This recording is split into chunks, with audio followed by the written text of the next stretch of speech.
Orang-orang yang semacam itu setiap saat tinggal dalam neraka ciptaannya sendiri.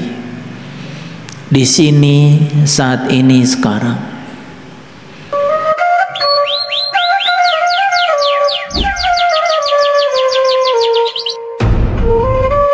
Bismillahirrahmanirrahim.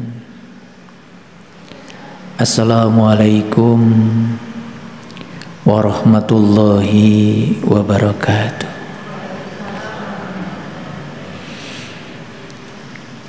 Alhamdulillahillazi binuri jamalihi addu'a qulubal arifin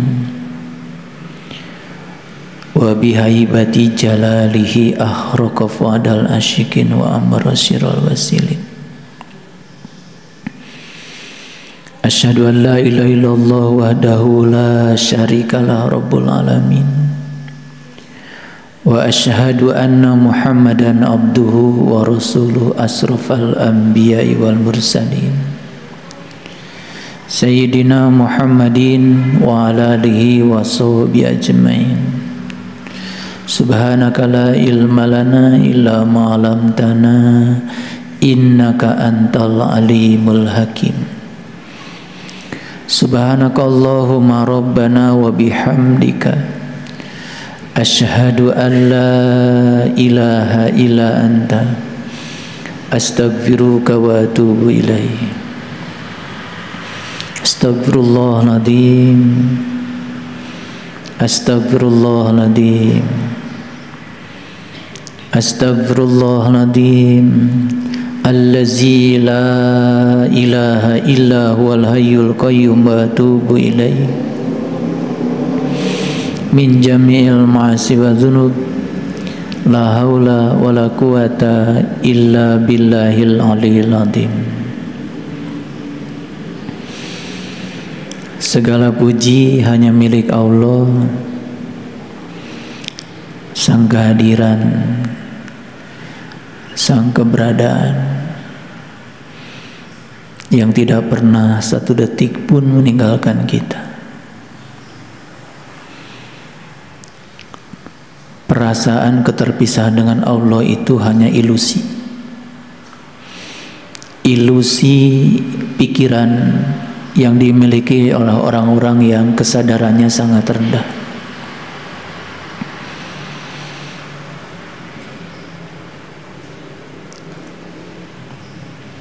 Beruntung sekali orang-orang yang setiap saat bisa menunggal, merasakan kehadirannya, sadar bahwa sesungguhnya kita tinggal di dalam tubuhnya, sadar bahwa sesungguhnya dia pun tinggal di dalam tubuh kita. Kesadaran itu adalah kesadaran yang sangat mahal, tidak dimiliki oleh banyak orang. Kalau di Quran dikatakan orang-orang yang bersyukur itu qalil, orang-orang yang bersyukur itu amat sangat sedikit.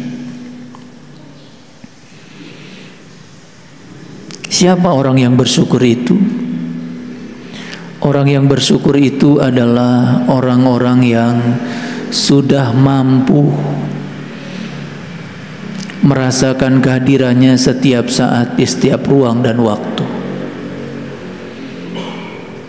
Karena bagi orang-orang yang sudah sadar akan kehadiran Allah, maka dia akan bertemu wajahnya setiap saat.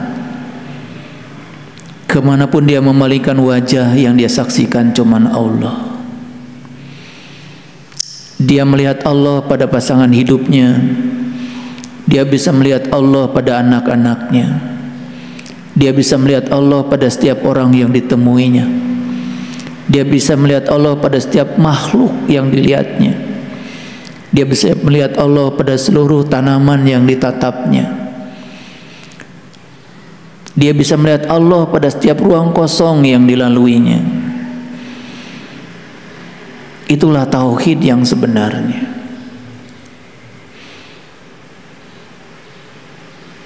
Dan orang yang bertauhid pada tingkatan kesadaran ini jumlahnya sangat amat sedikit. Bahkan tidak sedikit yang menganggap bahwa Tuhan itu berada di langit, jauh di sana. Dia tidak menyadari detak jantungnya yang terdekat. Dia tidak bisa menyadari napas sebagai sang sumber kehidupan yang selalu melekat. Bahkan Allah tidak dirasakan selalu memenuhi kebutuhannya. Karena hidup selalu menjadi diri palsu, dikendalikan oleh pikiran, lalu tenggelamlah kesadaran dirinya. Orang-orang yang semacam itu setiap saat tinggal dalam neraka ciptaannya sendiri.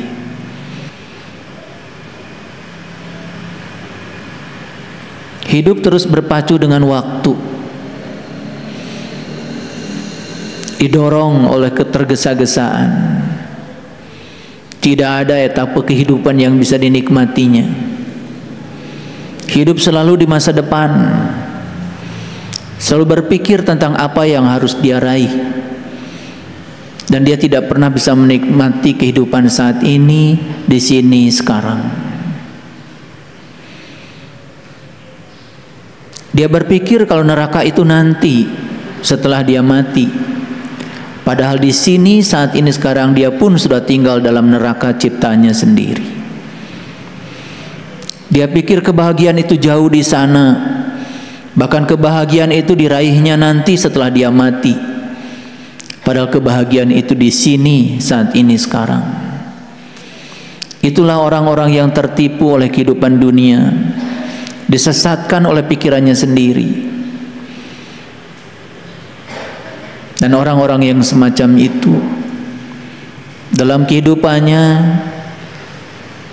hanya menuai penderitaan dan penderitaan, tetapi dia tidak menyadarinya. Sehingga sangat wajar kalau di Quran Allah mengatakan banyak sekali manusia yang mengaku dirinya sebagai orang-orang yang beriman, padahal sesungguhnya mereka itu bukanlah orang yang beriman. Mereka hanya orang-orang yang mengaku beriman dan ingin diakui sebagai orang yang beriman, padahal sesungguhnya mereka bukanlah orang yang beriman. Orang yang beriman itu hidupnya selalu bahagia. Orang beriman itu tidak pernah khawatir dan cemas dengan hari esok. Orang beriman itu tidak pernah hidup di masa lalu. Orang beriman itu tidak pernah hidup di masa depan. Orang beriman itu hidup di sini saat ini sekarang, menyadari kehadiran yang diimaninya sebagai suatu bukti yang nyata dalam dirinya. Banyak orang-orang yang menipu Allah dan orang-orang yang beriman, padahal sesungguhnya mereka tuh hanya menipu dirinya sendiri. Cuman mereka dalam keadaan tidak sadar. Beruntung sekali orang-orang yang sudah sadar, tahu jati diri yang sebenarnya. Begitu kita sadar tentang jati diri kita, maka kita akan terbebas dari semua rasa cemas, rasa takut, rasa khawatir. Hidup menjadi sesuatu yang sangat indah, dijalani setiap saat dengan penuh sukacita dan kegembiraan. Dia tidak pernah merengek-rengek untuk menemukan kebahagiaan dari luar, karena dia sudah menemukan kebahagiaan sejati dari dalam dirinya sendiri. Orang-orang yang selalu ingin agar orang lain seperti yang dia mau, dan bahagia diletakkan pada diri setiap orang, dan dia mengkondisikan agar setiap orang melakukan kebahagiaan, dan kebahagiaan itu adalah apa yang dia mau dari orang. Orang yang semacam itu selamanya akan menderita, jauh dari sumber kebahagiaan, karena kebahagiaan sesungguhnya ada di dalam diri. Kebahagiaan bukanlah sesuatu yang dituntut dari orang lain, tapi kebahagiaan adalah sesuatu yang diberikan dari dirinya sendiri. Saat kita membagikan sesuatu pada orang lain dan orang lain bahagia, itulah kebahagiaan yang sesungguhnya. Para sahabat, kalau hari ini kita sudah diliputi oleh sukacita dalam kehidupan, kalau hari ini kita sudah diliputi oleh kedamaian dari dalam diri kita sendiri, kalau hari ini kita sudah menemukan rumah suci di dalam diri kita sendiri, semua yang di luar menjadi tampak menjadi suci. Kalau hari ini kita sudah menemukan keindahan di dalam diri kita sendiri, semua yang di luar tampak menjadi indah. dan kita tidak terjebak lagi oleh jebakan-jebakan pikiran yang didera oleh dualitas. Oleh karena itu, mari kita syukuri hari ini, di sini, saat ini Sang Hidup masih berada dalam diri kita, memberikan izin dan kesempatan untuk menjadi kepanjangan tangannya, menyampaikan cinta kasihnya pada seluruh semesta. Mumpung kita masih hidup, mumpung napas masih ada, mumpung kehidupan masih diwariskan kepada kita, ayolah kita rayakan kehidupan ini dengan penuh sukacita. Gunakan potensi terkuat dalam diri kita yang bernama cinta, yang diwariskan Tuhan kepada kita. Dan siapa saja yang sudah bisa menggunakan potensi terindah dalam diri, yaitu kekuatan positif yang diwariskan Tuhan ke dalam dirinya, maka merekalah yang akan bisa menikmati kebahagiaan lahir dan batin. Tidak akan terjebak oleh ilusi pikiran, tidak akan tertipu oleh diri palsunya sendiri, karena dia sadar pikiran bukanlah dirinya, tubuh bukanlah dirinya, tapi kesadaran itulah diri sejatinya. Oleh karena itu, mari kita awali kajian yang penuh berkah ini seraya merundukkan kepala kita, menyampaikan penghormatan yang setinggi-tingginya kepada Sang Pemilik semesta, dengan cinta kasih yang tanpa batas senantiasa dialirkan kepada kita. Mari kita puji Dia bersama-sama membaca hamdalah. Alhamdulillahi Rabbil Alamin. Mari kita awali kajian kita di pagi yang penuh berkah ini seraya memohon ridho dan berkahnya. Dibukakan pintu kecerdasan dan keluasan, seraya menyapa asmanya dengan kelembutan dan cinta, dengan membaca basmalah. Bismillahirrahmanirrahim. Para sahabat, saya menampilkan Quran surat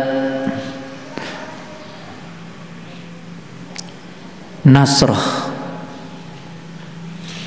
Ini surat yang sering dibaca oleh kita. Surat Nasrah ini hanya 8 ayat, dan hari ini akan saya bukakan rahasianya. Oleh karena itu saya menyampaikan prolog yang mendukung tentang kajian surat Al-Nasrah ini. Ayat ini dibuka dengan suatu pertanyaan yang sangat indah.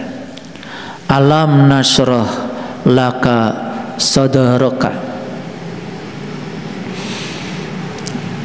Kata kunci dari kalimat ini adalah sadra. Sadar, sadar. Sudur sering juga diartikan sebagai dada. Ada ka di sini menyatakan kamu. Alam nasroh laka sadraka. Bukankah kami telah melapangkan untukmu kesadaranmu? Itu terjemahannya. Siapa yang sedang diajak bicara oleh ayat ini? Yang sedang diajak bicara oleh ayat ini adalah mereka yang sudah lapang pengetahuannya. Yang sedang diajak untuk bicara oleh ayat ini mereka yang sudah lapang dadanya. Yang sedang diajak oleh ayat ini yang sudah luas kesadarannya. Yang sedang diajak oleh ayat ini mereka yang sudah menemukan diri sejatinya. Mereka yang masih mengidentifikasi dirinya sebagai pikiran. Mereka yang masih mengidentifikasi dirinya sebagai tubuh. Mereka yang belum tahu diri sejati yang sebenarnya tidak diajak bicara oleh ayat ini. Sekali lagi ayat ini hanya ditujukan kepada mereka yang sudah sadar. Ayat ini tidak ada artinya bagi mereka yang belum sadar. Ayat ini tidak ditujukan untuk mereka yang masih punya penyakit kulit, memandang agama cuma kulitnya saja, memandang kehidupan cuma kulitnya saja, memandang diri cuma kulitnya saja, memandang setiap peristiwa dalam kehidupan cuma kulitnya saja. Ayat ini tidak ditujukan kepada mereka, karena ayat ini tidak akan bisa menyentuh mereka. Ayat ini hanya bisa beresonansi kepada mereka yang sudah meniti ke dalam diri, yang sudah menemukan kemuliaan di dalam dirinya, yang sudah menemukan surga dan kerajaan Tuhan dalam dirinya. Yang belum sampai ke situ, masih bermain di pantai kehidupan, masih ditipu, disangka yang namanya barang berharga itu adalah cangkangnya kerang, tapi dia belum menemukan mutiara dalam kehidupannya. Ayat ini tidak ditujukan buat mereka dan tidak ada artinya bagi mereka. Alam nasroh laka sodroka, bukankah kami telah melapangkan untukmu dadamu?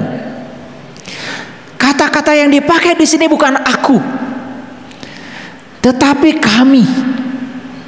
Kami itu banyak. Kami itu bukan satu. Jadi siapa sesungguhnya kami itu? Kami di sini adalah percikan-percikan cahaya Tuhan yang ada pada setiap diri. Kami di sini adalah jiwa-jiwa yang sama yang sedang berada di tubuh yang berbeda. Kami di sini adalah Tuhan yang satu, yang disebut oleh banyak makhluk. Kami di sini adalah Tuhan yang sudah menyatu dalam diri-diri setiap individu yang menyadarinya. Bukan aku. Jadi kalau yang dipakai adalah kami, itu artinya aku yang ada pada diriku, aku yang ada pada dirimu, aku yang ada pada dirimu, aku yang ada pada dirimu, aku yang ada pada dirimu, dan aku yang lain, yang meliputi semua orang yang sudah menyadari kehadirannya. Itulah kami.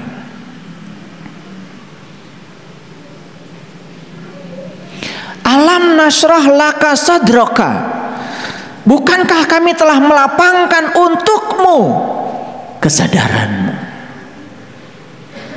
Jadi siapa yang melapangkan kesadaran kita ini? Siapa yang melapangkan kesadaran kita? Bukan sesuatu yang di luar diri kita, bukan entitas yang di luar diri kita. Yang melapangkan kesadaran kita adalah diri-diri yang ada di dalam diri kita. Aku yang ada pada setiap tubuh, aku yang ada pada setiap jiwa. Karena dialah yang bisa melapangkan itu. Dia yang bertanggung jawab terhadap diri kita, yaitu aku sejati yang ada pada diri kita. Jadi kalau sang aku sejati yang ada pada diri kita itu masih mati, belum menemukan kesadarannya, kelapangan menjadi sangat jauh, kesadaran menjadi sangat jauh. Oleh karena itu tidak ada yang bisa menolong diri kita kecuali diri kita sendiri. Dan bagaimana cara menolong diri kita? Sadari bahwa Anda bukan pikiran, sadari bahwa Anda bukan tubuh, sadari bahwa Anda bukan perasaan, sadari bahwa Anda adalah diri sejati Anda, yaitu kesadaran murni yang ada pada diri Anda, percikan cahaya Tuhan yang telah ditiupkan ke dalam diri Anda. Begitu menyadari itu, maka kita akan menemukan kami yang akan melapangkan kesadaran kita.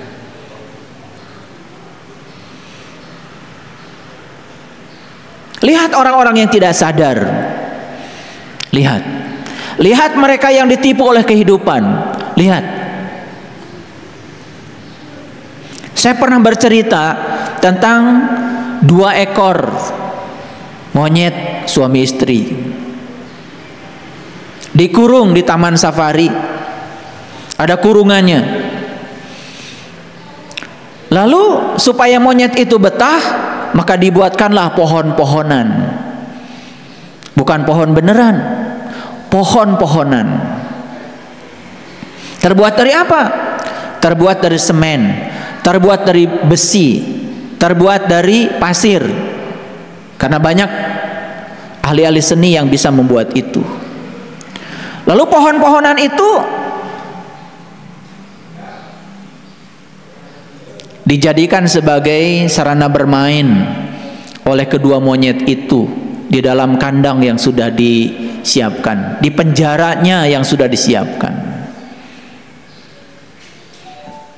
Kedua monyet itu dulu tinggal di hutan, dan dia pasti mengenal dan tahu mana pohon yang asli. Dia tahu kalau pohon itu tidak menyakiti. Dia tahu kalau pohon itu tidak keras. Dia tahu kalau pohon itu tidak melukai. Dia tahu kalau pohon itu banyak daunnya. Dia tahu kalau pohon itu ada airnya. Dia tahu kalau pohon itu suatu saat akan berbuah. Dia tahu semuanya. Dan ketika dimasukkan ke kandang itu yang sudah disediakan pohon-pohon palsu, dia tahu kalau itu palsu karena pernah tahu yang aslinya. Tetapi bayangkan oleh kita anak-anak monyet yang dilahirkan di situ, yang tidak pernah tahu hutan yang asli, yang tidak pernah melihat pohon yang asli, dan dia mengira seakan-akan pohon-pohonan itu adalah pohon beneran. Dan dia kemana-mana akan menceritakan kalau pohon itu terbuat dari semen, pohon itu terbuat dari besi, pohon itu kaku. Bahkan mungkin suatu saat ketika dia sedang bercengkrama dengan pohon itu, ada besi yang keluar dari pohon itu, dan kemudian dia pegang dan menyakiti dia, dan dia akan mengatakan pada semua orang, aku telah disakiti oleh pohon. Dan dia tahunya pohon itu bisa menyakiti. Itulah anak-anak monyet yang lahir di kandang itu.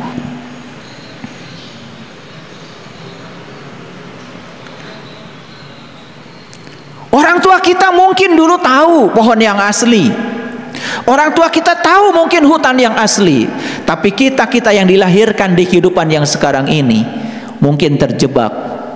Kita mengira, oh itu yang namanya agama, oh itu yang namanya kitab suci, oh itu yang namanya keyakinan. Dan kita semua tertipu, dan kita mengira semua yang kita lihat di abad kelahiran kita itu sebagai sesuatu yang asli.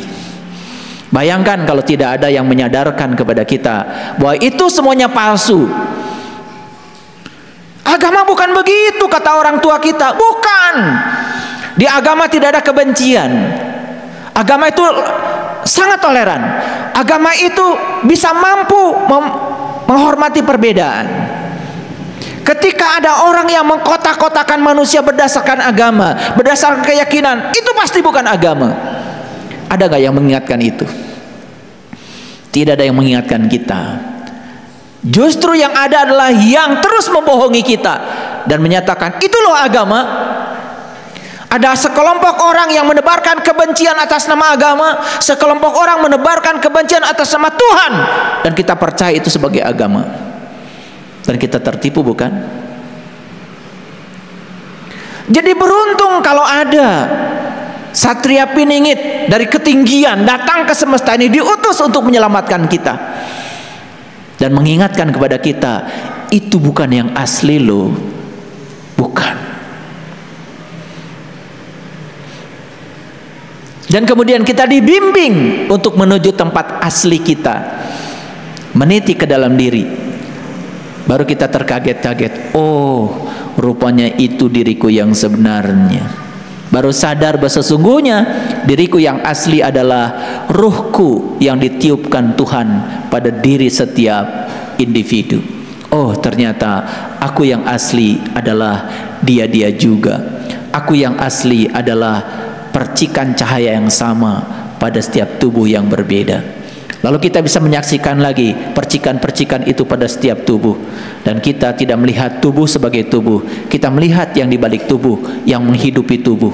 Dialah sang pemilik semesta. Makanya kemanapun kita memalingkan wajah, yang kita saksikan cuma satu, Dia. Itulah perwujudan dari la ilaha illallah, la ilaha illa huwa, la ilaha illa anta, la ilaha illa ana. Itulah tauhid. Sayang sekali banyak orang dengan kesombongannya baru membacakan la ilaha illallah setiap sholat 100 kali sudah merasa paling soleh, padahal satu kalimat pun dia tidak merasakan kehadirannya. Itulah yang diramalkan oleh Syekh Abdul Qadir Jailani. Suatu saat agama akan hilang ketika banyak orang mengamalkan sesuatu yang dia tidak tahu. Suatu saat agama tidak akan ada lagi ketika banyak orang justru tidak mengamalkan sesuatu yang dia tahu. Dan suatu saat agama tidak akan ada lagi ketika banyak orang yang tidak berusaha tahu padahal dia tidak tahu. Dan agama akan kehilangan eksistensinya ketika banyak orang yang menghalang-halangi orang lain yang tidak tahu untuk tahu. Sekarang ini aneh, semua distandarisasi. Quran yang dikirimkan oleh Tuhan yang tanpa batas malah dibatasi oleh pikiran manusia. Sekarang logikanya begini, bukankah Tuhan itu firman Allah? Bukankah Injil itu firman Allah? Bukankah Taurat itu firman Allah? Bukankah Zabur itu firman Allah? Kalau itu firman Allah, siapa Allah? Dia yang kecerdasannya tanpa batas. Berarti yang difirmankan di dalam kitab itu sesungguhnya pengertian-pengertian yang tanpa batas. Seperti mengupas kulit bawang. Satu kulit luar dibuka, dapat kulit yang dalam lagi. Dibuka lagi, dapat kulit yang dalam lagi. Dibuka lagi, dapat kulit yang dalam lagi. Terus dibuka. Yang terakhir apa? Yang terakhir tinggal kekosongan saja. Dan saat kita menemukan kekosongan, air mata kita mengalir. Bukankah itu ketika ibu-ibu mengupas bawang? Pasti keluar air mata, bukan? Ya, kenapa? Ya pedih. Tapi secara spiritual ketika kita bisa mengupas lapisan luar, lapisan luar, lapisan luar, yang terakhir adalah hanya kekosongan, tidak ada lapisan lagi. Di kekosongan itu kita akan menemukan Dia yang sesungguhnya. Yang ada cuma hangat-hangat air mata kita. Itulah kitab suci. Jadi dalam sekali sesuatu yang dikirim oleh yang tanpa batas pasti isinya tanpa batas. Jadi tidak boleh ada batasan-batasan. Ayat ini pengertiannya begini, selain itu salah, nggak boleh. Ayat ini maksudnya begini, selain itu salah. Belajar Quran harus mengikuti tafsir. Tafsir itu buatan seseorang, bukan buatan Tuhan. Seseorang pasti terbatas. Dia menafsirkan setiap ayat berdasarkan pemahamannya, berdasarkan pengetahuannya, berdasarkan kesadarannya. Jadi ketika kita melampaui semua yang sudah ditulis oleh banyak orang, kenapa menjadi salah? Bahkan itu pun bukan suatu titik, karena di balik semua itu ada kulit-kulit lain yang harus kita kupas. Jadi tidak boleh ada pembatasan tentang itu, karena Dia tanpa batas. Begitu dibatasi, semua menjadi terbatas.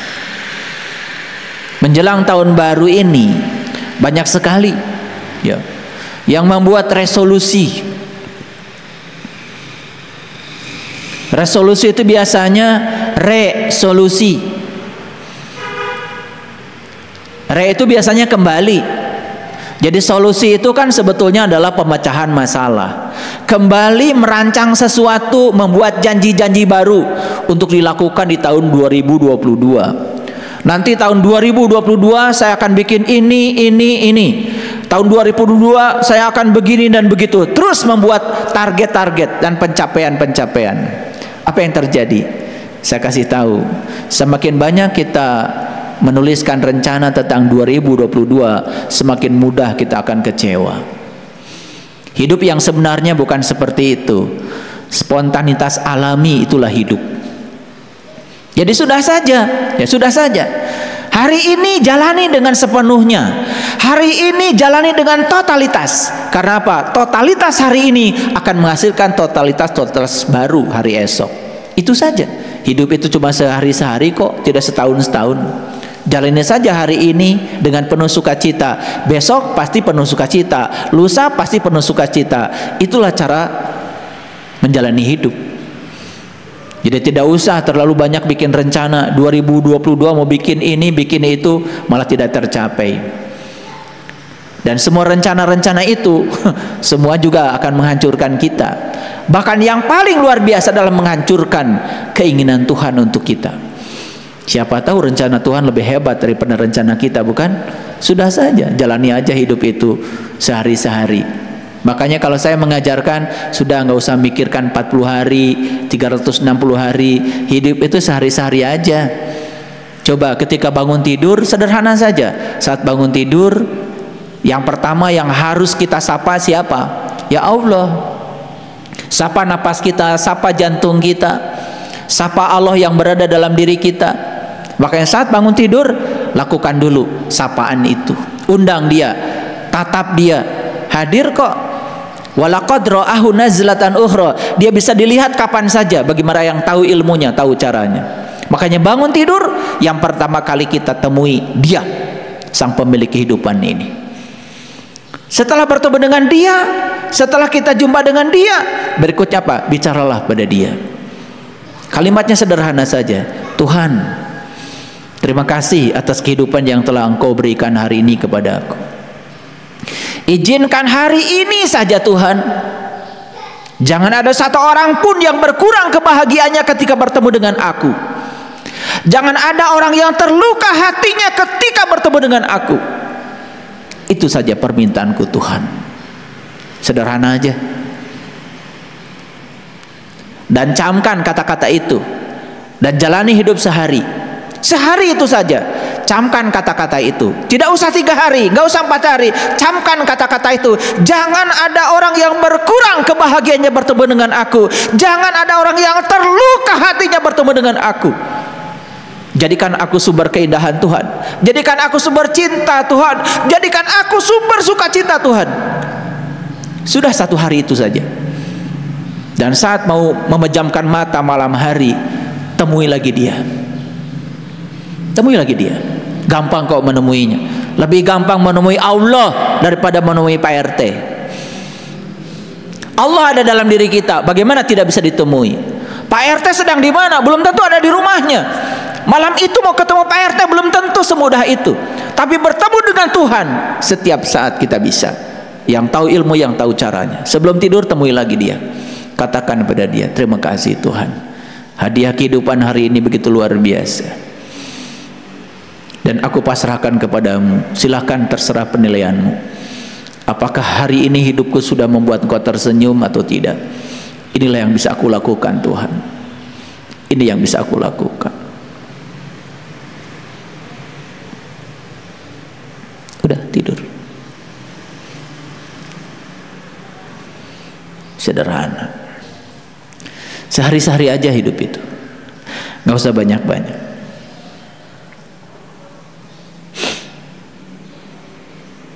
Para sahabat,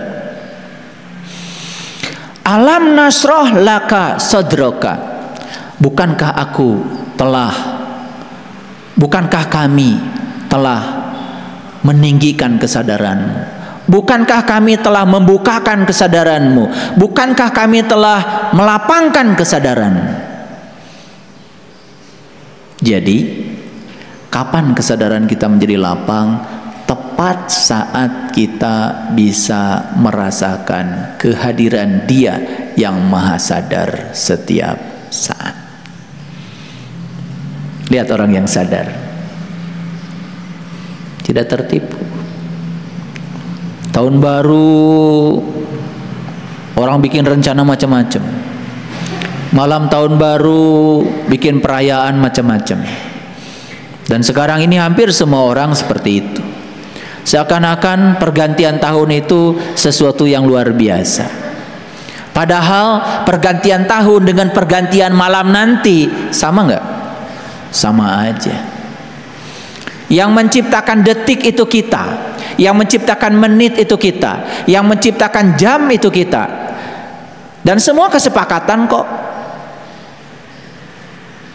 Makanya ada yang namanya standar waktu. Ada yang namanya standar masa, ada yang namanya standar panjang. Kita bersepakat saja. Dulu orang-orang berkumpul di sebuah tempat, menyepakati 1 meter itu panjangnya mau segimana, disepakati. Supaya 1 meter di Amerika, 1 meter di Arab, 1 meter di Afrika, 1 meter di Australia, 1 meter di Bandung, sarua. Itu kesepakatan kok. Tuhan sendiri tidak pernah ikut campur dengan 1 meter itu panjangnya berapa. Terserah urusan kamu, kata Tuhan. 1 kilo itu mau segede apa? Supaya beli ayam 1 kilo di Amerika dengan beli ayam 1 kilo di Arab sama. Itu kesepakatan. 1 detik itu mau panjangnya berapa lama, itu juga kesepakatan. Apa Tuhan pernah menciptakan 1 detik? Tidak. 1 menit? Tidak. Tuhan hanya menciptakan waktu yang terus berjalan dan tidak bisa dihentikan. Hanya itu saja yang dibuat Tuhan. Apakah umur bumi ini 2022 tahun?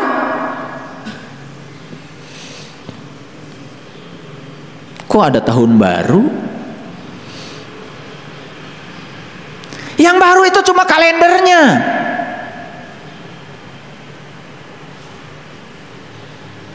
Tidak ada tahun baru. Yang ada itu waktu terus berjalan. Bahkan sekarang saat sedang saya bicara, waktu tidak bisa dihentikan. Yang mana yang baru? Itu nama yang kita berikan saja. Yang ada waktu terus berjalan. Nah, sekarang pertanyaan bagi kita, bukan tahun 2022 mau bikin apa? Pertanyaannya, setiap detik waktu kita berlalu, kita sudah membuat apa? Itu aja. Semua orang bisa beli jam tangan mahal, tetapi tidak semua orang bisa membeli waktu.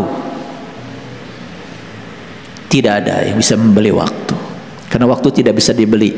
Waktu itu tidak bisa dibeli, sedemikian mahalnya. Tidak ada 1 jam sekian harganya, tidak ada, gak bisa dibeli. Jadi waktu itu siapa sebetulnya? Waktu itu ya dia juga. Ruang itu siapa? Ruang ya dia juga. Ruang dan waktu iya dia juga sebetulnya bagi yang sadar. Sekarang tinggal bagaimana kita merasakan kehadirannya setiap saat. Itu saja sebetulnya. Apa tidak boleh saya berniat tahun 2022 ingin berubah? Apa tidak boleh kalau saya ingin 2022 melanjutkan praktek yang lebih baik? Apa tidak boleh tahun 2022 saya punya keinginan untuk mengubah perilaku yang tidak diinginkan?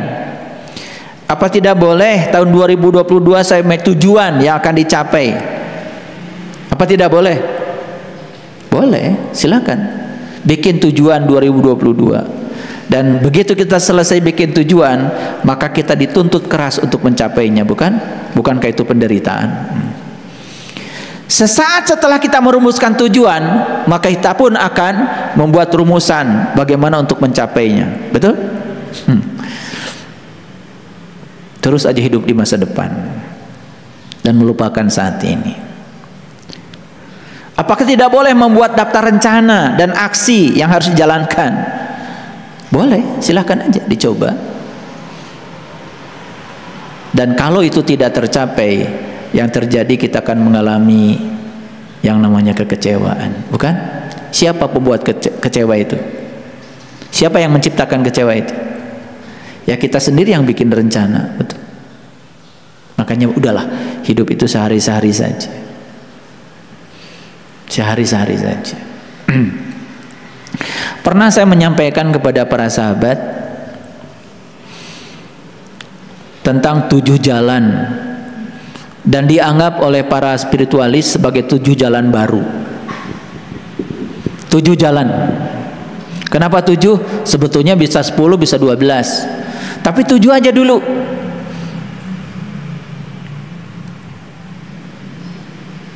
Saya kasih tahu. Ada nggak orang yang punya prinsip begini?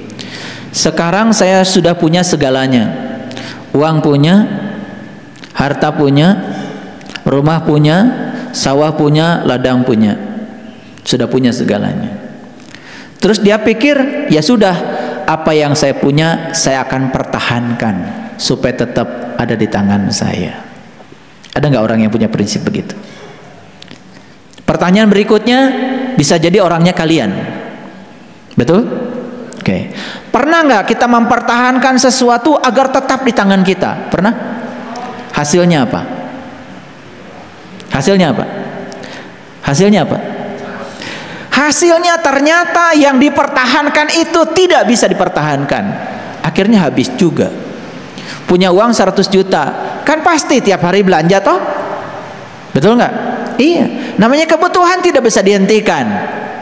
Oh, hari ini harus beli beras, harus beli minyak, harus beli gula. Oh, sabun habis. Oh, listrik belum dibayar. Oh, telepon habis. Oh, pulsa habis, kuota habis. Terus pertahankan 100 juta, habis.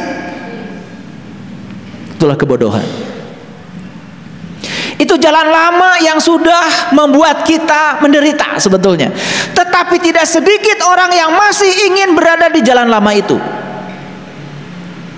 Kenapa tidak mencoba jalan baru? Ternyata bahagia itu bukan memiliki yang kita ingin, tapi bahagia itu menginginkan terhadap apa yang kita miliki. Saya punya uang 100 juta, bagaimana caranya supaya 100 juta membahagiakan saya juga membahagiakan banyak orang? Gimana caranya?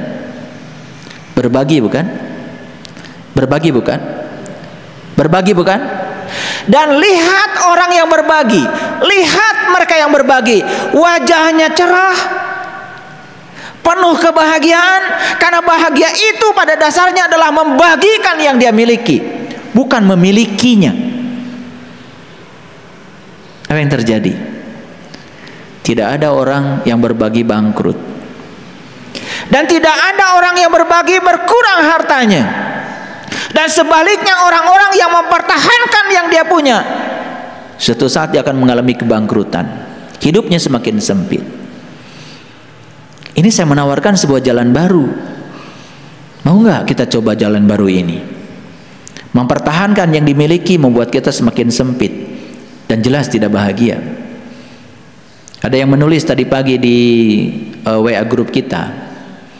Ternyata penderitaan itu berasal dari keinginan agar orang lain membahagiakan kita.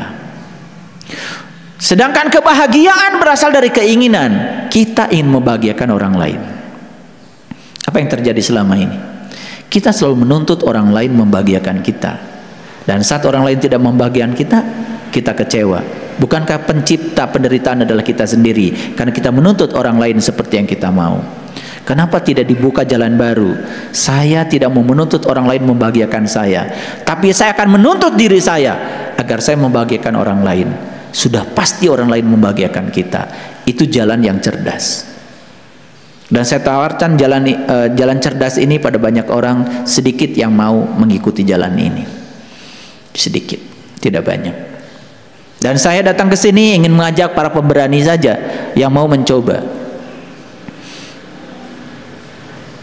Berani apa tidak? Yang penakut jangan, ya.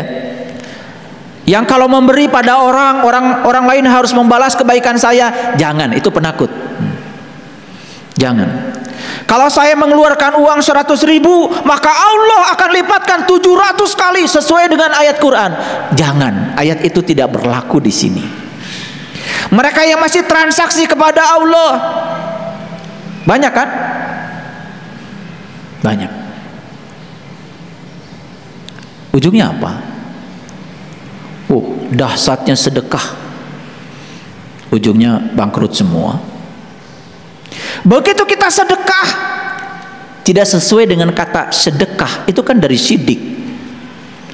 Sidik itu artinya benar, tindakannya tidak benar, sudah ada muatan, ada niat yang tidak benar, bangkrut deh. Saya akan keluarkan 100.000 supaya oleh Allah dikalikan 700 kali. Jadi uang saya jadi 700 kali 100.000. Bangkrut deh. Karena Allah katakan dalam Al-Quran, wa ahsin kama ahsanallahu ilaika.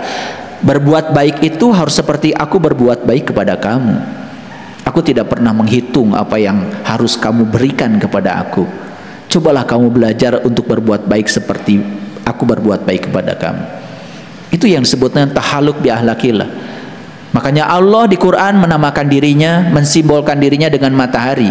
Karena matahari itu lihat, satu, Matahari itu pagi-pagi tidak pernah terlambat untuk bangun pagi. Bahkan matahari itu tidak pernah menunggu kalian bangun untuk menyinari.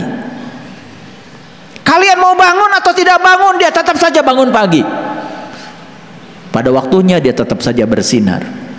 Dan ketika dia bersinar, dia pun tidak peduli. Saya akan menyinari yang memuja saja kata matahari.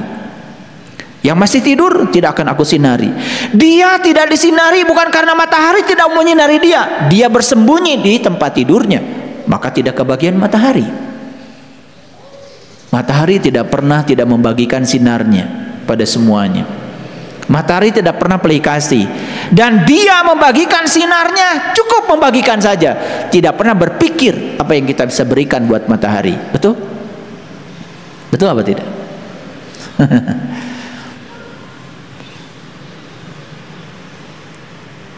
Makanya aneh sekali, sholat tahajud supaya dapat pahala, sholat duha supaya dapat pahala. Lagian ada lagi yang bagi-bagi pahala di mana-mana ya. Baca Quran 1 huruf dapat pahala. Udah gitu nggak ngerti lagi yang dibaca. Pahala itu bukan nanti di akhirat. Kalau kalian baca Quran hari ini ngerti yang dibaca, pahalanya sekarang diberikan. Apa? Pengertian yang kalian dapat dari yang kalian baca, itu pahala. Pahala itu ganjaran, dan ganjaran itu tidak pernah ditunda. Coba baca Bismillahirrahmanirrahim. Artinya atas nama Allah yang Maha Pengasih dan Maha Penyayang. Oh, setiap aku datang ke semesta ini diutus oleh Allah. Setiap aku diutus ke semesta, berarti aku harus menjadi kepanjangan tangan Allah. Tugasku di semesta adalah menyampaikan cinta kasih Allah kepada mereka yang butuh pertolongan. Itulah tugasku di semesta. Bacanya cuma Bismillahirrahmanirrahim, gak dilanjutkan, gak 30 juz, tidak one day one juz, 1 saja yang dibaca, tapi menjelma dalam diri. Aku adalah kepanjangan tangan Allah. Aku datang ke dunia untuk menolong orang-orang yang butuh pertolonganku. Cuma Bismillah yang dia baca. Karena dia sadar dengan kalimat Bismillah atas nama Allah, kemana-mana menampaikan cinta kasih Allah. Bagus nggak orang kayak gitu? Bagus nggak? Coba bandingkan dengan orang yang baca one day one juz, Bismillahirrahmanirrahim aja nggak ngerti. Lalu dia berhayal dapat pahala di akhirat. Boro-boro di akhirat, sekarang aja dia nggak dapat apa-apa. Betul nggak? Iya. Bagaimana Anda bisa menolong orang kalau Anda tidak kuat? Bagaimana Anda bisa membantu orang kalau Anda lemah? Bagaimana Anda bisa mencahayakan orang kalau Anda kegelapan? Bagaimana Anda bisa membangunkan orang kalau Anda masih tidur? Bagaimana Anda bisa mengingatkan orang yang lupa kalau Anda pun masih mabuk? Bagaimana Anda bisa mengantarkan orang lain untuk berani kalau Anda pun masih penakut? Takut menghadapi kehidupan, takut menghadapi kematian, karena Anda tidak tahu jati diri Anda yang sebenarnya. Hidup macam apa yang seperti itu? Hanya menunggu waktu untuk mati, tidak ada artinya. Itulah kita pentingnya mengalami hari kelahiran yang kedua, hari kebangkitan. Hari kebangkitan itu bukan nanti setelah kiamat. Hari kebangkitan itu sekarang, di sini, saat ini, sekarang. Ayo bangkit, bangkit dari ketidaksadaran, jadilah orang-orang yang sadar. Satu jalan udah saya buka. Coba satu jalan ini kalau kita terapkan dalam hidup, luar biasa. Apa jalan pertama ini? Biasanya kita mempertahankan yang kita miliki. Mulai sekarang bagikan yang kita miliki. Lihat jalan baru ini ketika dijalani. Lihat jalan baru ini ketika dijalani, apa yang terjadi. Ini jalan yang sangat dahsyat. Itu cocok dengan ayat yang tadi, alam nasroh laka sodroka. Bukankah kami telah melapangkan kesadaranmu? Nih, saya buka kesadarannya.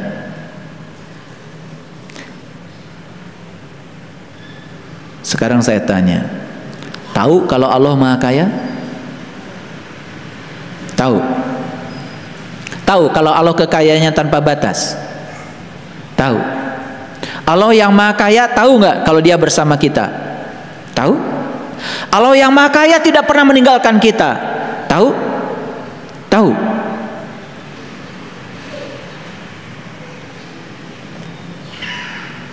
Tetapi saat kita mau berbagi, ada perasaan dalam diri kita, kalau saya bagikan gimana? Nanti saya kekurangan dong. Kalau saya bagikan gimana? Gak cukup dong buat saya. Berlawanan? Berlawanan? Jadi keyakinan yang semacam itu yang ada di mulut kita mengatakan tadi, saya tahu Allah Maha Kaya, saya tahu Allah yang Maha Kaya bersama saya tahu Allah Maha Kaya meliputi saya, tetapi giliran berbuat berbeda dengan keyakinan.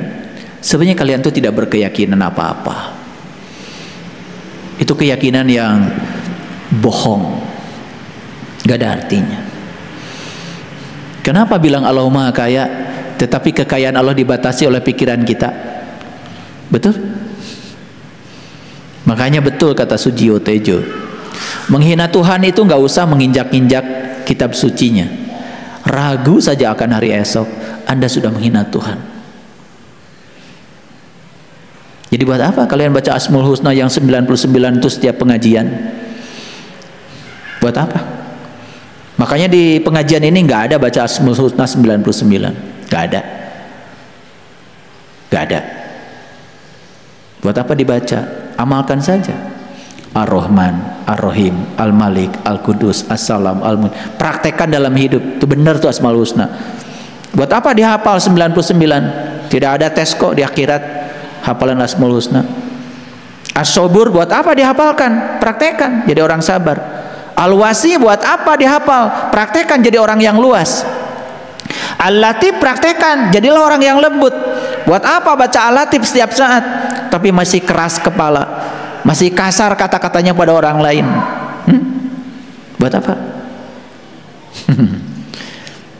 Baru satu ayat yang pertama. Yang kedua, jalan baru yang kedua,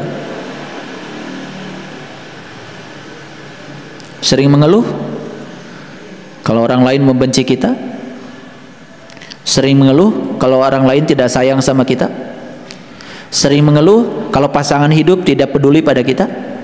Sering, terus aja keluhkan, terus aja keluhkan, dagangkan semuanya. Semua yang kalian keluhkan akan datang bertubi-tubi. Kenapa? Karena kalian memaksakan cinta, memaksa orang lain untuk mencintai kamu. Kenapa tidak dirubah jalan baru? Mulai sekarang aku berhenti memaksakan cinta orang lain kepadaku, tapi aku akan mulai mengungkapkan cintaku pada setiap orang. Lihat orang-orang yang ingin diberi aja hidupnya. Lihat yang tangannya di bawah, nggak pernah naik ekonominya, gitu-gitu aja. Dan lihat orang-orang yang tangannya di atas, bukan sekedar bahagia dan mulia, rezekinya tanpa batas. Lihat orang-orang yang tidak memantaskan dirinya, dia cuma memantaskan dirinya sebagai orang yang ingin diberi. Tiap tahun selalu ingin diberi. Tapi lihat orang-orang yang memantaskan dirinya sebagai orang yang memberi. Lihat, rezekinya luar biasa, kehidupannya luar biasa.